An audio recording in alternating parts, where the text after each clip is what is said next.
صورت یوسف کی تفسیر چل رہی تھی۔ جب حضرت یوسف علیہ السلام کے بھائیوں نے آپ کو اندھے کنویں میں ڈال دیا تو وہاں سے ایک قافلہ گزرا اور انہوں نے آپ کو اپنے ساتھ لے جا کر مصر میں فروخت کر دیا۔ تو عزیز مصر مصر کے بادشاہ کا ایک لقب ہوتا تھا، اس کو عزیز مصر کہا جاتا تھا۔ تو آپ وہاں پہنچ گئے اور وہاں آپ کی پرورش ہوتی رہی۔ تو اس طرح آپ وہاں جوان ہوئے اور وہیں پر دربار میں زلیخا والا ایک واقعہ پیش آیا۔ تو جب حضرت یوسف علیہ السلام دروازوں کو کھولتے ہوئے باہر تشریف لائے تو عزیز مصر دروازے کے باہر تھا اور اس معاملے کو دیکھ کر پریشان ہو گیا۔ تو زلیخا نے عورتوں والے روایتی معاملات کی وجہ سے حضرت یوسف علیہ السلام پر الزام لگا دیا۔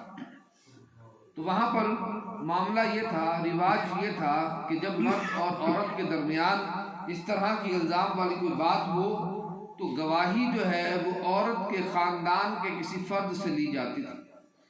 تو زلیخا کے خاندان میں سے ایک بچے نے ایک بہت حکمت والی بات کی گواہی دی اور کہا کہ دیکھا جائے کہ اگر یوسف علیہ السلام کی قمیض آگے سے پھٹی ہوئی ہے تو جرمدار یوسف ہیں، اور اگر قمیض پیچھے سے پھٹی ہوئی ہے تو پھر جرم جو ہے وہ زلیخا کا ہے۔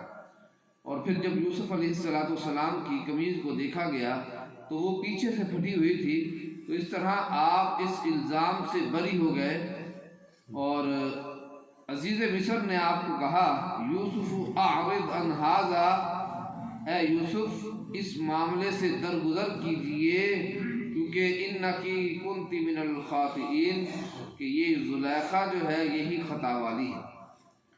جب اس معاملے کی مشہوری ہو گئی اور مصر کی عورتوں کے درمیان یہ باتیں ہونے لگ گئی کہ زلیخا جو ہے وہ اپنے غلام پر فدا ہو گئی ہیں، تو انہوں نے ایک دعوت کا اہتمام کیا اور تمام عورتوں کو جمع کیا اور ان کے ہاتھوں میں ایک ایک سیب اور ایک چھری دے دی، اور یوسف علیہ السلام کو ان پر گزرنے کے لیے کہا گیا۔ جب یوسف علیہ السلام وہاں سے گزرے تو وَقَطَّعْنَا أَيْدِيَهُنَّ، انہوں نے جب ان کو دیکھا تو اپنے ہاتھوں کو کاٹ لیا اور قُلْنَا حَاشَ لِلَّهِ مَا هَذَا بَشَرًا، تو ان کے حسن و جمال کو دیکھ کر کہا کہ یہ تو کوئی بشر نہیں لگتا، ان ھذا الا ملک کریم، یہ تو کوئی فرشتہ معلوم ہوتا ہے۔ اور اس طرح یہ معاملات چلتے رہے۔ یوسف علیہ السلام کو اس معاملے کی وجہ سے زلیخا چونکہ شاہی خاندان سے تھی، اپنے اثر و رسوخ کی وجہ سے قید خانے میں ڈلوا دیا۔ اب ہوا یہ کہ جب آپ قید کیے گئے تو آپ کے ساتھ دو اور افراد کو بھی قید کیا گیا۔ انہوں نے ایک ایک خواب کو دیکھا اور یوسف علیہ السلام کی بارگاہ میں آ کر اپنے خواب کو بیان کیا۔ ایک شخص نے دیکھا کہ وہ اس کے سر کے اوپر روٹی ہے اور پرندے اس میں سے کھا رہے ہیں، اور ایک شخص نے دیکھا کہ وہ اپنے بادشاہ کو، اپنے آقا کو شراب پلا رہا ہے۔ شراب سے مراد شربت پینے والی چیز۔ جب اس باتوں کو، ان دو خوابوں کو یوسف علیہ السلام کو پیش کیا گیا تو انہوں نے کہا کہ میں تمہیں اس کی تعویل ضرور بتاؤں گا، لیکن پہلے میں تمہیں اپنا قصہ بتاؤں۔ میں ابراہیم، اسحاق و یعقوب علیہ السلام کی اولاد میں سے ہوں، اور میں اللہ وحدہ لا شریک کی عبادت کرتا ہوں اور اس کے سوا کسی کی عبادت نہیں کرتا۔ تو اس طرح آپ نے ان کو اپنے توحید کی دعوت دی اور اپنے آباء و اجداد کے بارے میں بتایا۔ پھر کہا کہ اے وہ شخص جس نے اپنے سر کے اوپر روٹی کو دیکھا ہے اور پرندے اس میں سے کھا رہے ہیں، تمہیں پھانسی پر چڑھا دیا جائے، تمہیں سزائے موت ہو جائے گی۔ اور وہ شخص جو یہ دیکھا کہ اعصر خمرا، کہ وہ اپنے بادشاہ کو، اپنے آقا کو پانی پلاتا ہے، شربت پلاتا ہے، وہ ان قریب آزاد کر دیا جائے۔ اور ایسا ہی ہوا کہ ان میں سے وہ روٹی کا خواب دیکھنے والے کو پھانسی پر چڑھا دیا گیا، سزائے موت دے دی گئی، اور شراب والی بات کو دیکھنے والے کو آزاد کر دیا گیا، اور وہ آزادی کے بعد عزیز مصر کو شربت پلانے پر مامور ہوا۔ یوسف علیہ السلام نے اس کو کہا تھا کہ جب تم آزاد ہو جاؤ تو پھر میری بات کو عزیز مصر کے سامنے پیش کرنا، لیکن قرآن فرماتا ہے فَأَنْسَاهُ الشَّيْطَانُ ذِكْرَ رَبِّهِ، شیطان نے اس کو ذکر نہ کروایا، یعنی اس کو بھلوا دیا، اور فَلَبِثَ فِي السِّجْنِ بِضْعَ سِنِينَ، حضرت یوسف علیہ السلام چند سال اور قید خانے میں رہے۔ اس کے بعد عزیز مصر نے ایک خواب دیکھا کہ 7 موٹی فربا گائیں ہیں اور ان کو 7 لاغر گائیں کھا جاتی ہیں۔ انہوں نے عزیز مصر نے اس خواب کی تعبیر اپنے کاہنوں سے پوچھی تو انہوں نے کہا قالوا اضغاث احلام وما نحن بتاویل، ہم اس کی تعویل کو نہیں جانتے۔ پھر وہ شخص کہ جس کو اللہ تبارک و تعالیٰ نے نجات دی تھی، یعنی وہ پانی پلانے والا، اس کو یاد آیا کہ یہ معاملہ تو یوسف علیہ السلام حل کر سکتے ہیں اور خوابوں کی تعبیر آپ بتا سکتے ہیں۔ تو اس نے عزیز مصر کو کہا کہ میں ایسے شخص کو جانتا ہوں جو آپ کے اس خواب کی تعبیر بتا سکتا ہے۔ تو اس نے کہا کہ اس شخص کو پوچھ کے آئے، تو وہ شخص آیا قید خانے میں جس کو اللہ تبارک و تعالیٰ نے نجات دی تھی۔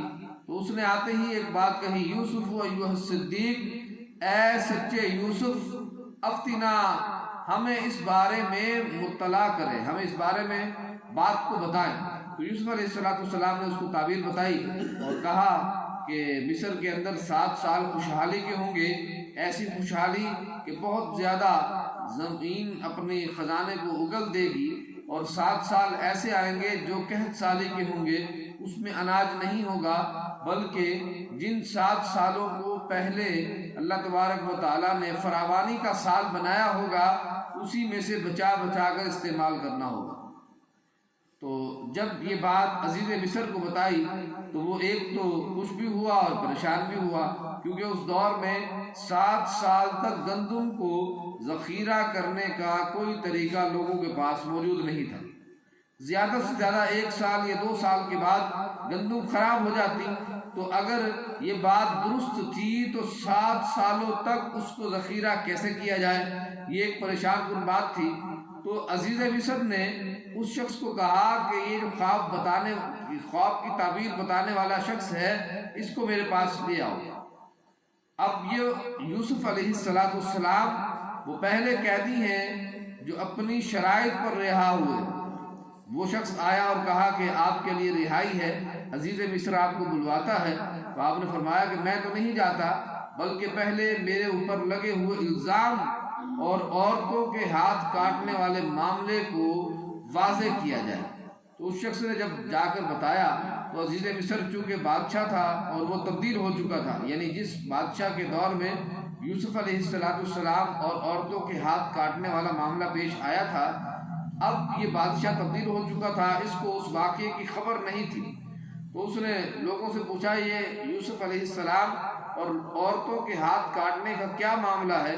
تو ان کو بتایا گیا، تو انہوں نے آپ کو اس الزام سے بری کر دیا اور آپ کو آزاد کر دیا، اور آزادی کے بعد آپ کو وزیر خزانہ، وزیر خوراک بنا دیا گیا۔ یہ جو مشہور ہے کہ حضرت یوسف علیہ السلام پہلے ہی بادشاہ بن گئے، تو پہلے بادشاہ نہیں بنے تھے، بلکہ عزیز مصر موجود تھا اور آپ کو خوراک کی ذمہ داری دی گئی تھی۔ وزیر خوراک بنا دیا گیا تھا کہ آپ 7 سال تک فصل کو اگوائیں اور پھر 7 سال کے لیے اس کو ذخیرہ کروائیں۔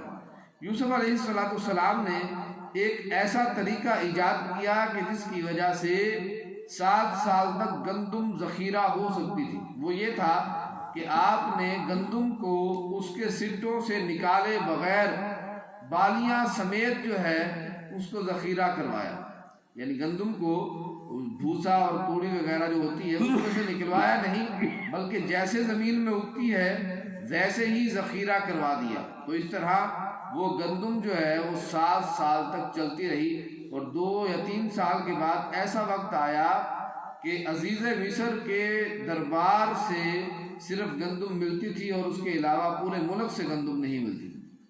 معاملات چلتے رہے، اور حضرت یوسف علیہ السلام کے جو بھائی تھے وہ بھی گندم کی تلاش میں عزیز مصر کے دربار میں آئے اور گندم کو حاصل کیا۔ جب آپ کے بھائی دربار میں آئے اور آپ نے ان کو دیکھا تو پہچان لیا کہ یہ تو میرے بھائی ہیں۔ آپ نے ان کو پوچھا کیا تمہارے کوئی اور بھی ہیں؟ انہوں نے کہا ہاں ہمارا ایک اور بھائی بھی ہے، اور ہمارے والدین بھی ہیں جو نہیں آ سکے ضعف کی وجہ سے۔ تو آپ نے فرمایا کہ اگر تم اپنے بھائی کو لے کر آؤ گے تو تمہارے لیے اور ذخیرہ دیا جائے گا، یعنی تمہیں اور حصہ دیا جائے گا۔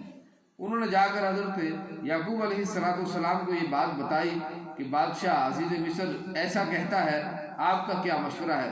انہوں نے کہا کہ بھائی کو لے جاؤ، لیکن مجھے خوف ہے کہ اس کے ساتھ یوسف علیہ السلام جیسا معاملہ نہ ہو جائے، اور جب تم مصر میں داخل ہونا تو الگ الگ دروازوں سے داخل ہونا۔ لیکن وہ بھائی جو ہے وہ باپ کی نصیحت پر عمل نہ ہوئے اور ایک ہی دروازے سے داخل ہونے کی کوشش کی واپسی پر۔ تو پھر اس طرح حضرت یوسف علیہ السلام نے ان کو اپنے پاس بلوا لیا، اور آپ کا جو حقیقی بھائی تھا بنیامین ان کو اپنے پاس رکھ لیا اور بقیہ بھائیوں کو بھیج دیا۔ تو معاملہ اس طرح چلتا رہا، اور پھر بالآخر اللہ تبارک و تعالیٰ نے وہ خواب جو شروع میں اس سورت کے شروع میں بیان کیا گیا کہ 11 ستارے اور ایک چاند اور ایک سورج مجھے سجدہ کر رہا ہے، تو پھر ہوا یہ کہ آپ کے 11 بھائی اور آپ کے والدین جب مصر آئے تو انہوں نے آپ کے لیے سجدہ کیا، اور اس خواب کی تعبیر کو اللہ تبارک و تعالیٰ نے سچ کر دکھایا۔ یہاں سجدہ جو تھا وہ سجدہ تعظیمی تھا۔ سجدے 2 طرح کے ہوتے ہیں، ایک سجدہ تعظیمی ہے اور ایک سجدہ عبادت ہوتا ہے، یعنی کسی کو معبود سمجھ کے، کسی کو خدا سمجھ کے، عبادت کے لائق سمجھ کے سجدہ کرنا۔ یہ جو سجدہ ہے یہ کسی بھی امت میں جائز نہیں رہا، یعنی سابقہ امتوں میں سجدہ تعظیمی جائز تھا، یعنی جس طرح حضرت یوسف علیہ السلام کے واقعے میں ان کے بھائیوں نے ان کو سجدہ کیا، ان کے والدین نے ان کو سجدہ کیا، تو یہ سجدہ تعظیمی تھا، یہ شرک نہیں تھا۔ تو سجدہ عبادت ہر دور میں شرک رہا ہے، جس طرح حضرت آدم علیہ السلام کے واقعے میں فرشتوں نے آپ کو سجدہ کیا تو وہ بھی سجدہ تعظیمی تھا، سجدہ عبادت نہیں تھا۔ تو سجدہ تعظیمی پہلی امتوں میں، پہلی شریعتوں میں جائز تھا، ہماری اس شریعت میں سجدہ تعظیمی بھی جائز نہیں ہے، یہ بھی حرام ہے۔ تو اسی وجہ سے اگر کوئی شخص سجدہ کر رہا ہے کسی کو تو اس سے اگر پوچھا جائے کہ تم اس کو سجدہ کیوں کر رہے ہو، اگر وہ کہتا ہے کہ میں اس کی تعظیم کے لیے سجدہ کر رہا ہوں تو اس کو حرام کہا جائے گا، اس کو کفر نہیں کہا جائے گا۔ ہاں اگر وہ یہ کہتا ہے کہ میں اس کو خدا سمجھ کے سجدہ کر رہا ہوں، اس کی عبادت کے لیے سجدہ کر رہا ہوں، تو یہ مشرک ہے، یہ شرک ہو جائے گا۔ تو اسی وجہ سے ہر ایسی بات پر شرک کا فتویٰ نہیں لگایا جا سکتا جس میں 2 پہلو ہوں، بلکہ اس سے پوچھا جائے گا کہ تو کس لیے یہ کام کر رہا ہے۔ اگر وہ یہ کہتا ہے کہ تعظیم کے لیے، تو اگرچہ تعظیم کے لیے سجدہ کرنا حرام ہے، لیکن حرام کام کرنے سے آدمی ایمان سے خارج نہیں ہوتا۔